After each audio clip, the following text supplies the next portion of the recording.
के फायदा और नुकसान से हम लोग परे हैं। अकेले लड़ने में विश्वास, अपने ताकत, अपने दम, अपने जनाधार और जनता के आशीर्वाद पे हम लोग को पूरा भरोसा है। गठबंधन के लिए हम लोग की कोई महत्वाकांक्षा नहीं है, किसी के आगे हाथ पसारने की जरूरत नहीं है, किसी गठबंधन के दरवाजे पे खड़ा होकर कटोरा लेकर बैठने की जरूरत नहीं है। बिहार में विधान परिषद चुनाव होने जा रहा है। 24 एमएलसी सीटों पर चुनाव होगा। सभी राजनीतिक दल इसके लिए अपनी कमर कस चुके हैं। प्रत्याशियों के नाम भी अब सामने आ रहे हैं।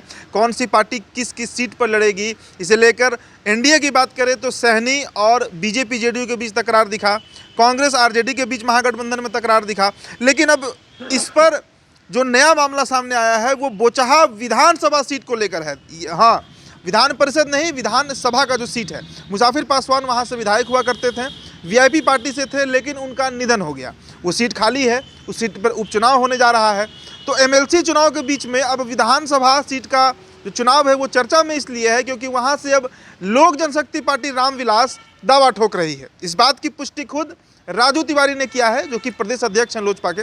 चंदन सिंह से हम जानेंगे इस बार किसको हराइएगा, ये बताइए। पिछला बार तो वहाँ से जो आप लोग चुनाव लड़े थे जेडीयू को हराने के लिए था, इस बार तो जेडीयू वहाँ पे है नहीं, फिर भी लड़िएगा उस पर चुनाव?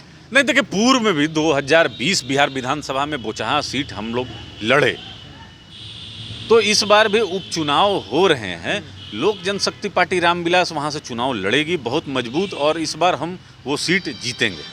इस बार जीतेंगे? जी जी। अमर आज़ाद को पिछले बार खड़ा किया गया था वहाँ से आपकी पार्टी की तरफ से, मुझे याद है। अमर आज़ाद जो प्रत्याशी हैं उन्हीं को।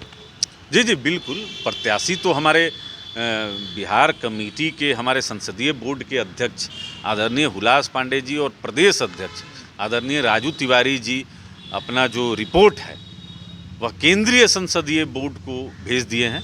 अब आखिरी निर्णय हमारे राष्ट्रीय अध्यक्ष, हमारे नेता आदरणीय चिराग पासवान जी को लेना है। लेकिन हम चुनाव वहाँ पर लड़ रहे हैं और काफ़ी पहले से वहाँ हमारे कार्यकर्ता मेहनत कर रहे हैं, क्योंकि पूर्व में भी हम लोग चुनाव लड़े थे। तो जो वहाँ की जनता है उसके संपर्क में हमारे जो लोग थे वह थे। तो राष्ट्रीय अध्यक्ष जी को रिपोर्ट सौंप दी गई है। राष्ट्रीय अध्यक्ष जी ग्रीन सिग्नल देंगे तो हमारे जो पहलवान हैं वो लंगोटा पहन के तैयार हो जाएंगे, एकदम तैयार हैं। ठीक है। बोचहा के बारे में आरजेडी से जो नाम चर्चा में चल रहा है वो किशुन चौधरी का है। वीआईपी मुकेश सहनी को जब एमएलसी में कोई पार्टनरशिप नहीं दिया गया एनडीए से, तो उन्होंने कहा कि सूरज जो है वो पश्चिम से उग सकता है, लेकिन ऐसा नहीं हो सकता है कि हम उस सीट से चुनाव नहीं लड़े। तो एनडीए में ही टकरार दिख रही है। इसका फायदा मिलेगा आप लोग को? देखिए उदित जी, फायदा, क्योंकि बीजेपी जो है वो भी दावा कर रही है कि हम इस बार लड़ेंगे।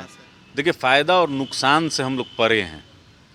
अकेले लड़ने में विश्वास, अपने ताकत, अपने दम, अपने जनाधार और जनता के आशीर्वाद पे हम लोग को पूरा भरोसा है। गठबंधन के लिए हम लोग की कोई महत्वाकांक्षा नहीं है, किसी के आगे हाथ पसारने की जरूरत नहीं है, किसी गठबंधन के दरवाजे पे खड़ा होकर कटोरा लेकर बैठने की जरूरत नहीं है।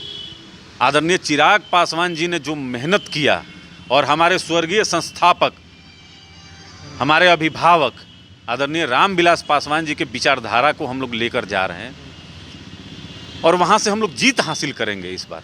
बीजेपी अगर कहती है कि भाई आप लोग चुनाव मत लड़िए, हमें नुकसान हो जाएगा, तब? कौन है बीजेपी? जिनकी बात आप माने हैं 2020 के विधानसभा में। ऐसा नहीं है। किसी के कहने से और किसी के रोकने से लोक जनशक्ति पार्टी रामविलास नहीं रुकती है। हम लोग अपना नीति सिद्धांत है, हम लोग अकेले चुनाव लड़ते हैं, तो अकेले हम लोग चुनाव लड़ेंगे। उपचुनाव हो रहा है, हम लोग पूर्व में भी लड़े हैं इस सीट पे, तो लड़ेंगे। जनता मालिक है। देखिए, लोकतंत्र में जनता मालिक है। जनता तय करेगी कि क्या करना है, नहीं करना है। तो आखिरी निर्णय वहाँ की बोचहा की महान जनता के पास है। हम लोग चुनाव लड़ेंगे। तो बोचहा सीट बहुत इंटरेस्टिंग होने जा रहा है। और दरअसल ये ताकत की लड़ाई है बिहार में, क्योंकि इस बार लोजपा भी वहाँ से ताल ठोक रही है, आरजेडी भी वहाँ से ताल ठोक रही है, मुकेश सहनी अकेले ताल ठोक रहे हैं, और एनडीए से बीजेपी भी ताल ठोक रही है। तो बहुत इंटरेस्टिंग वो उपचुनाव होने जा रहा है। फिलहाल इस खबर में इतना ही। बहुत बहुत शुक्रिया।